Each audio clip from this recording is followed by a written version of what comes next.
बेटी, मैंने तुम्हारी ये तस्वीर देखी है। तुम इतना बढ़िया काम करके लाई हो। मैं तुम्हें आशीर्वाद देता हूँ, लेकिन बेटी थक जाओगी। तुम कब से खड़ी हो। वीडियो निकलती है जो कि बहुत ज्यादा वायरल हो जाती है। गाइस, वीडियो है एक छोटी सी बच्चे की जिसकी उम्र मुश्किल से 6-7 साल होगी। थैंक यू बेटा, थैंक यू। बहुत बढ़िया काम किया तुमने। और तुम्हारा पता उसमें लिख देना, मैं जरूर तुझे चिट्ठी लिखूंगा।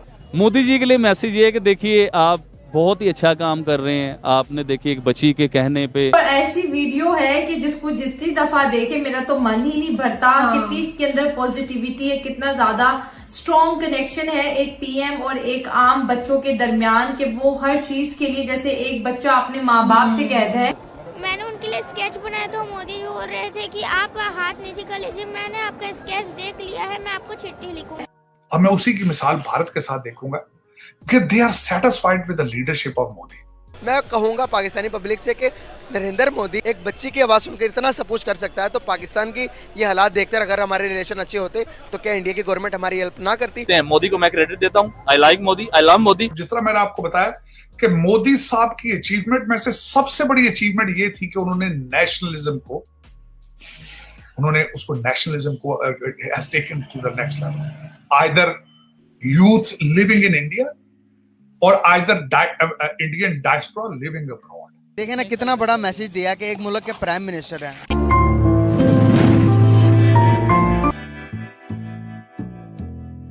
बेटी, मैंने तुम्हारी ये तस्वीर देखी है। तुम इतना बढ़िया काम करके लाई हो। मैं तुम्हें आशीर्वाद देता हूँ, लेकिन बेटी थक जाओगी। तुम कब से खड़ी हो।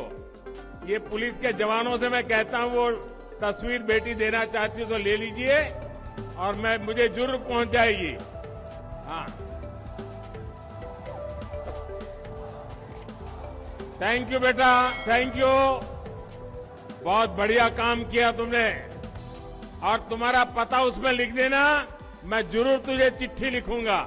एक बच्चे की वो माँ पर बात सुनी जा रही है, तो यहाँ पर हमारे पॉलिटिशियन क्या कर रहे हैं। यहाँ पे तो सर अपने उल्लू ही सीधे कर रहे हैं मेरे ख्याल में सारे। हर कोई अपने चक्कर में ही पड़ा हुआ है। तो क्या समझते हैं कि आने वाले टाइम के अंदर अगर इसी तरह रहे तो कैसे हालात होंगे। बस पाकिस्तान का जो नक्शा मेरे ख्याल में ख़त्म हो जाएगा, तो दोबारा से। एक सवाल यहाँ पर ये पूछना चाहूँगा, इंडिया की मैं बात करूँ तो वो अपने सारे पड़ोसियों के साथ मिलकर काम करता है, और अगर बांग्लादेश के ताल्लुकात इंडिया के साथ अच्छे हैं, बांग्लादेश की अगर इकोनॉमी देखे कहाँ पर है। अगर अफगानिस्तान की बात करेंगे, अफगानिस्तान के अंदर इंडिया ने अपने बिलियन ऑफ डॉलर्स इन्वेस्टमेंट किए हुए हैं। क्या आपको नहीं लगता कि हर चीज़ भूलकर, मुसलमान तो बांग्लादेश के अंदर भी है, वो क्यों नहीं कश्मीर की बात करके उनके साथ जिद्दबाजियाँ लगाकर बैठ जाते। हम क्यों नहीं अपनी बातों को आगे बढ़ा पाते, रिलेशन को अच्छी तरह ठीक क्यों नहीं कर लेते। हम करने चाहिए नहीं करने चाहिए। और जहाँ तक आपने कश्मीर की बात की, मैं खुद कश्मीर से हूँ, तो कश्मीर के मसले पे जो पाकिस्तान है, ख़ासकर पाकिस्तान, ये बहुत ज़्यादा ढीला है। क्योंकि पाकिस्तान के जो कह रहे हैं उस तस्वाब राय से काम लेना चाहिए। पाकिस्तान ने उस वक्त तब ये काम कोई नहीं किया जब इंडिया के मकबूजा कश्मीर के अंदर, मकबूजा तो नहीं है जो इंडिया के कब्ज़े में है, उसके अंदर जब 10% जो हिंदू थे तब वो थे। अब तो उन्हें अपने आइन की पामाली कर ली है, उसमें तकरीबन 47% हिंदू आ गए। तो अब क्या ये उस तस्वाब राय करवाएंगे। तो ये कहते हैं कि हम आज़ाद कश्मीर हमारी शहर है गया, तो ना मैं उसको आज़ाद कश्मीर समझता हूँ कि वो आज़ाद कश्मीर है जहाँ पे हम रहते हैं। वो पाकिस्तान के कब्ज़े में और दूसरा इंडिया के कब्ज़े में है। फिर इनके कुछ हालात, मेरे ख्याल में इंडिया जो है वो कश्मीर के साथ अच्छा सलूक कर रहा है। तो हम ये नहीं कहेंगे कि हम कश्मीर आज़ाद करवाएंगे, क्योंकि वो पेट्रोल 47 या 52 ले रहे हैं और हम यहाँ पे 282 ले रहे हैं, और हम उनसे गालियाँ नहीं खाना चाहेंगे यहाँ पे। अच्छा, ज़बरदस्त गाइस, ये कश्मीरी की स्टेटमेंट थी, अब लोग के सामने है। तो मुझे पता नहीं था कि आप कश्मीरी हो। कश्मीर कौन सी जगह से हो। मैं डिस्ट्रिक्ट बाग से हूँ। अच्छा, बाग से हैं। मैं खुद कश्मीर विजिट करके आया हूँ, LOC पॉइंट तक गया हूँ, उससे आगे शारदा तक गया हूँ। मैं शारदा से आगे केल भी गया हूँ, केल भी विजिट करके आया हूँ। अभी सारी कवरेज की है, मैं आपको चैनल बताऊँगा, आप विजिट कर लेना। लेकिन कश्मीरी लोग चाहते क्या हैं बेसिकली, कश्मीरी लोगों का मुकफ़फ़ क्या है। अगर मैं बात करूँ इंडिया के कश्मीर की, जहाँ पर जिसे हम श्रीनगर कहते हैं, श्रीनगर के अंदर जो कि दुबई की कंपनी बहुत बड़ी इन्वेस्टमेंट करने जा रही है, सबसे बड़ा मॉल बनाने जा रही है। क्या लगता है कि पाकिस्तानी गवर्नमेंट आप लोगों को वो फैसिलिटीज़ दे रही जो देनी चाहिए। यार वो तो बहुत बड़ी इन्वेस्टमेंट है। पाकिस्तानी गवर्नमेंट ने हमारे पास रेलवे स्टेशन तक नहीं दिया, हमारे पास रेल तक नहीं जाती, हमारे पास जो एयरपोर्ट है वो भी हमारे पास नहीं है कश्मीर का अपना। उनकी पोजीशनिंग है, उनकी पर कैपिटा इनकम है भारतीय डायस्पोरा की यहाँ पे, और वो टोटल सारा जिस तरह मैंने आपको बताया कि मोदी साहब की अचीवमेंट में से सबसे बड़ी अचीवमेंट ये थी कि उन्होंने नेशनलिज्म को has taken to the next level. Either youth living in India or either Indian diaspora living abroad.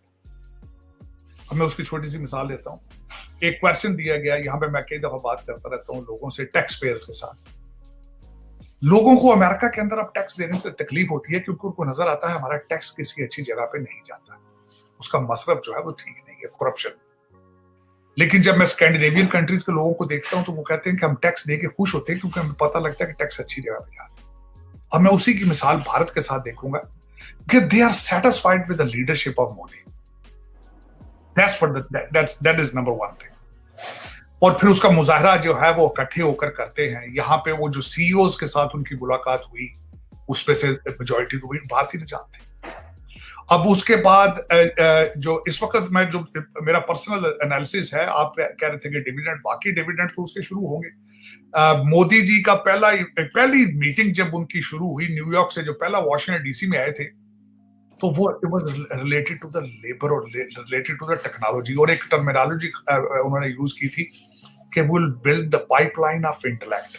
हम अमेरिका के पास टेक्नोलॉजी है, हमारे पास यूथ है, तो हम दोनों चीजों को जब इकट्ठा करेंगे, that is what our partnership is about. और उसी की आप बात कर रहे हैं. इस वक्त जो सबसे ज्यादा बड़ा कंसर्न है कि अगर कल को ताइवान के अंदर अमेरिका जो है इंटरफेयर करता है, वहां पे जंग शुरू होती है, तो सेमी कंडक्टर का इशू बनेगा पूरी दुनिया के अंदर. उसको सॉल्व किस तरह किया जाएगा, वो सारे का सारा वो भारत के अंदर इसकी मैन्युफैक्चरिंग शुरू करना चाहिए. और उसके बाद आपने जिस तरह बात की है कि नेवल की, आप मुझे ये बताएं, पूरी दुनिया में सिर्फ 4 जगह ऐसी हैं जिनके पास जेट इंजन बनाने की सलाहियत है, और मेरा ख्याल उनमें अब भारत भी शामिल होने वाला है. दूसरी एक बात मैं जो है एक नया एंगल आपको यहाँ बताना चाहता हूँ.